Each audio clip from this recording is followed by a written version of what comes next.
On my birthday, my husband uttered words that cut deeper than any knife. Cake? No need for it. Go ahead and toss it out. His callousness didn't end there. He whisked away on a trip with his mistress.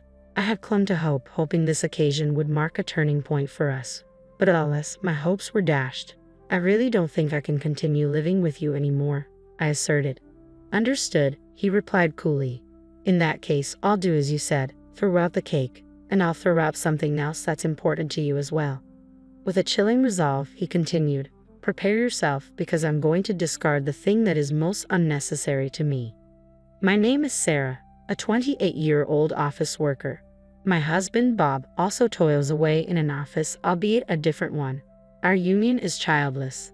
Bob and I crossed paths a year ago at a party hosted by a senior colleague. Inwardly plain, a tad overweight, and introverted, I stood at the fringes of the gathering, engrossed in comic books. An indoor pursuit that matched my solitary disposition. Amidst the chatter, Bob, the epitome of charm and charisma, engaged me in conversation. He regaled me with tales of his travels and passion for vintage vinyl records, a captivating exchange that left me spellbound. As the evening waned, Bob requested my contact information, a gesture that caught me off guard. The following day, a message arrived, propelling us into a whirlwind of dates and burgeoning affection.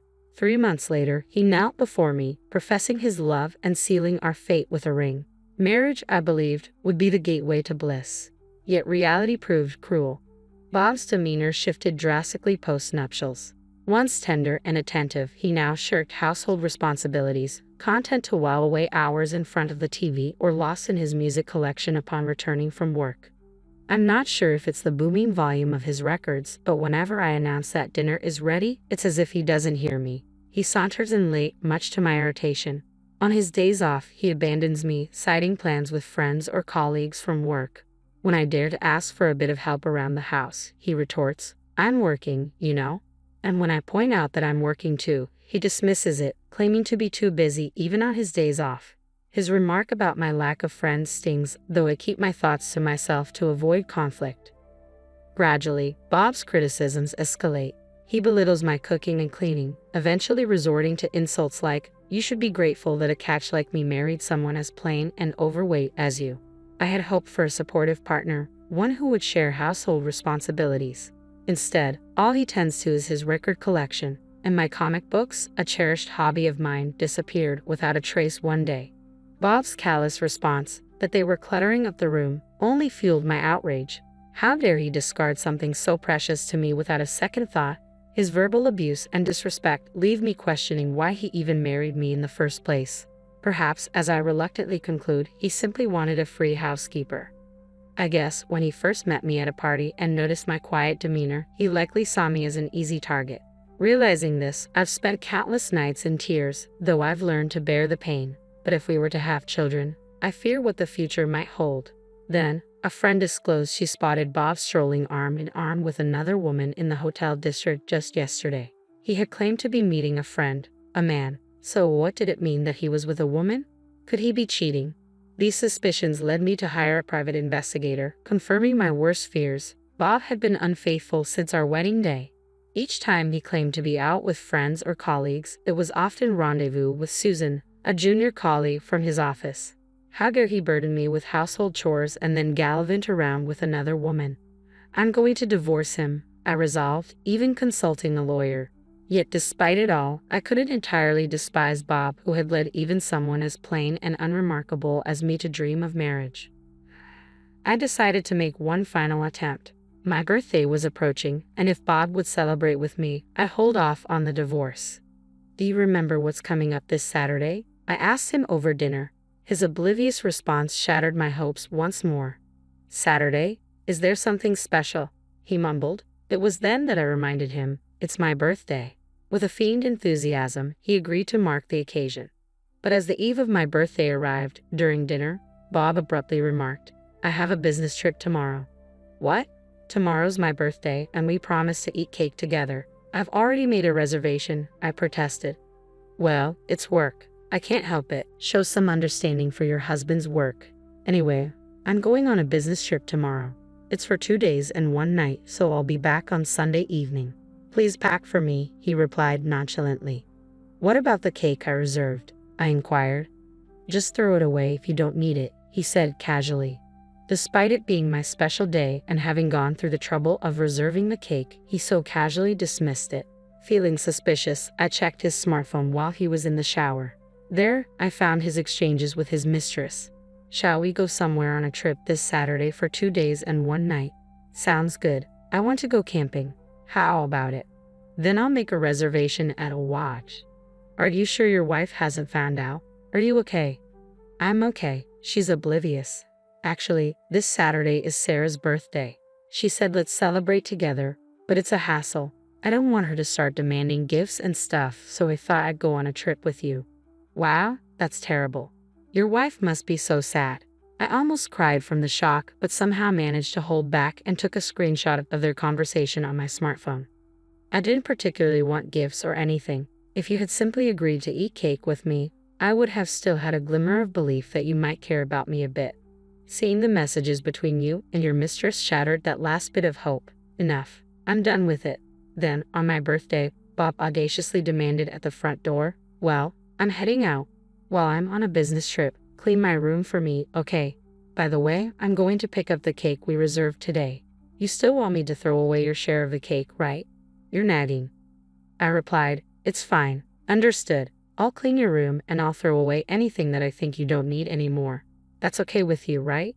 Yeah, it's fine. I'm heading out now, Bob affirmed, and with that, he left for what he claimed to be a business trip, but was, in reality, a getaway with his mistress.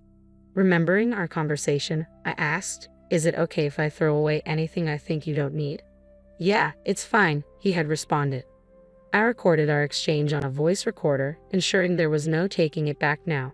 Once inside Bob's room, I diligently cleaned, vacuuming and wiping the windows. Then, I began disposing of the unwanted items, old clothes, piles of stationery, and even Bob's cherished record collection. It had taken quite a bit of money and effort for him to amass those records, but it was time to let go.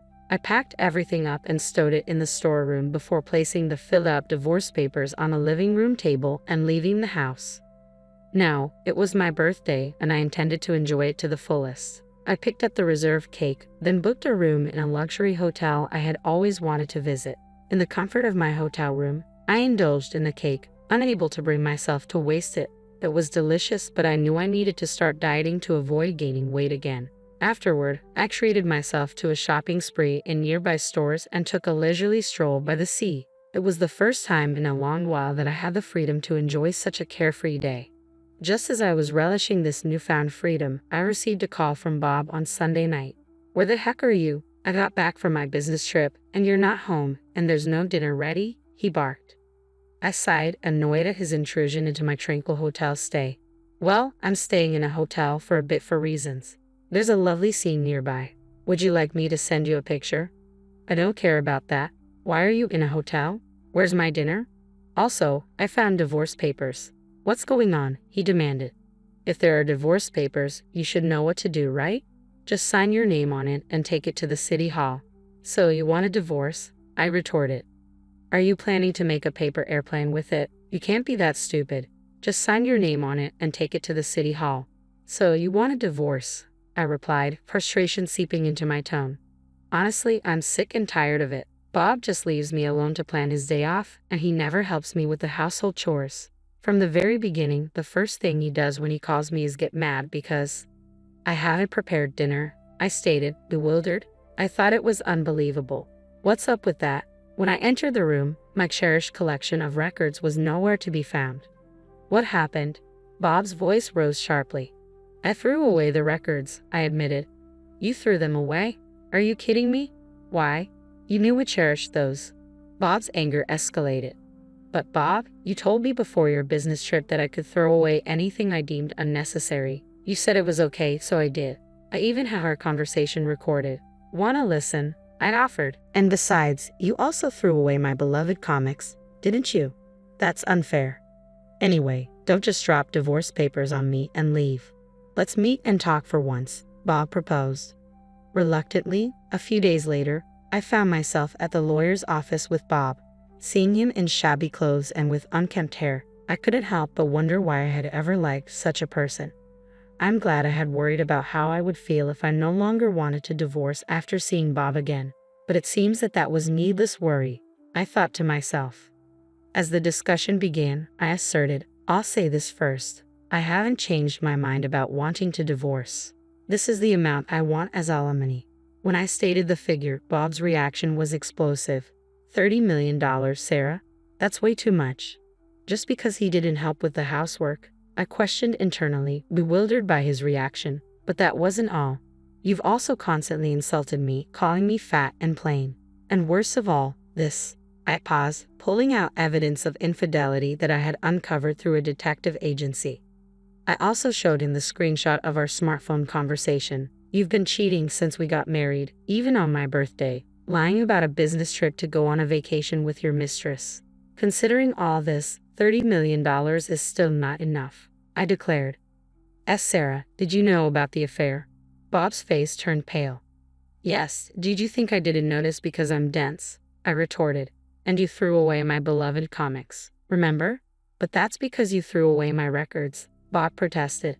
Oh, the records? I lied about throwing them away, I confessed, surprising Bob. Actually, I thought about it, but I felt it would be too cruel. They're stored in the back of the storeroom. What? Bob's relief was palpable. Why are you looking so relieved? The fact that you threw away my comics hasn't changed, so you should compensate for that. And about the cake, you said to throw it away. But I couldn't disrespect food, so I ate both portions, I continued. So, you didn't throw away anything? Bob sought confirmation. With a chuckle, I replied, There's no need for that. I declare to you, I discard anything I don't need, and I've done just that. Well, actually, I'm about to do it, I continued, much to Bob's confusion. Yes, you're the thing I need the least. I'm going to get rid of you completely. Once you understand that, please sign the divorce papers. There's no way the alimony will be less than this amount. If you argue, it'll be higher. Bob remained silent for a moment before finally saying, I'm sorry. I won't cheat anymore, and I'll help with the housework because you're here, because I'm here, Bob pleaded. What, so you can go on dates with your mistress without any worry, dumping the chores on me during your days off? No, that's not it, I interrupted, unswayed by his words. No matter what you say, I intend to divorce. I don't like holding onto trash because I'm a neat freak, I retorted firmly.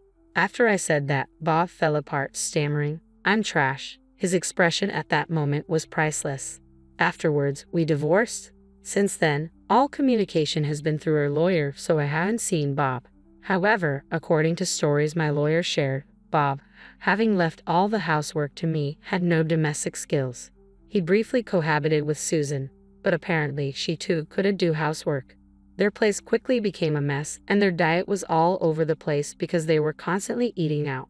Bob started gaining weight, and his once handsome face now looks quite regrettable. It seems Susan broke up with Bob and moved on to another job. Furthermore, it became gossip at work that Bob and Susan were having an affair, causing him discomfort. But he can't quit because the alimony requested is substantial.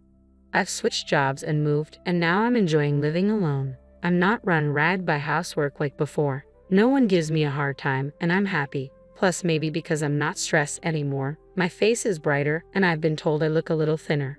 If I continue to lose weight, even though I don't plan to see him again, I might make Bob regret even more. You're welcome.